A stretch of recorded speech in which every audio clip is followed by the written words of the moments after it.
Recevoir un avis de contravention dans sa boîte aux lettres est toujours source de contrariété pour l'automobiliste. D'autant plus lorsqu'on ne reconnaît pas avoir commis l'infraction. Mais alors, faut-il toujours payer l'amende si l'on souhaite contester? On a posé la question à Maître Étienne Lejeune, avocat en droit routier.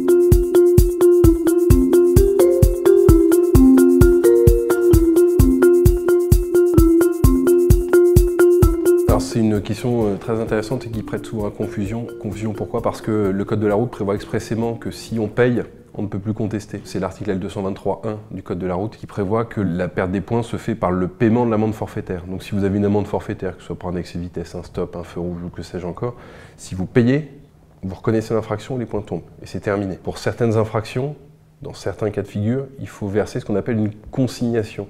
Alors rassurez-vous, dans ce cas-là, c'est marqué en bas à droite de l'avis de contravention. Quand vous avez l'avis de contravention qui vous est envoyé, vous avez en papier, vous avez 3 volets en fait. Vous avez l'avis de contravention à proprement dit, la notice bleue qui est le formulaire de contestation, de requête en exonération, et vous avez aussi le formulaire orange. Dessus, vous avez le talon qui vous indique en gros où et comment payer, et dessus sur la consignation, vous avez tout. En fait, vous avez votre numéro de clé d'amende qui vous permet d'aller sur le site et de pouvoir choisir soit de payer, soit de consigner.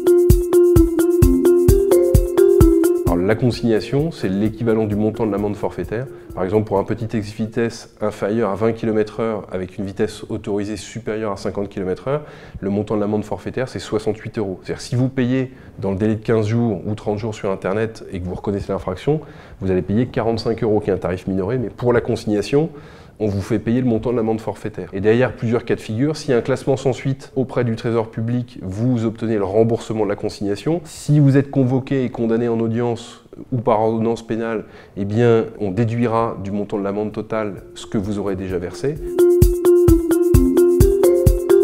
Quand vous allez sur le site pour les amendes, si vous choisissez la case paiement alors que vous voulez contester, c'est terminé. Si vous n'avez pas consigné, l'officier du ministère public va le savoir et va rejeter votre réclamation comme irrecevable. Donc, il faut bien suivre toutes les étapes. Si d'ailleurs vous avez des justificatifs montrant que vous ne pouvez absolument pas avoir commis l'infraction, c'est le moment de les envoyer. Mais donc vraiment respecter les étapes, c'est-à-dire que si vous voulez contester, il faut d'abord consigner le montant et ensuite contester. Et si vous oubliez de consigner, même si votre réclamation elle est parfaitement bien faite, elle sera nécessairement rejetée comme étant irrecevable par l'officier du ministère public.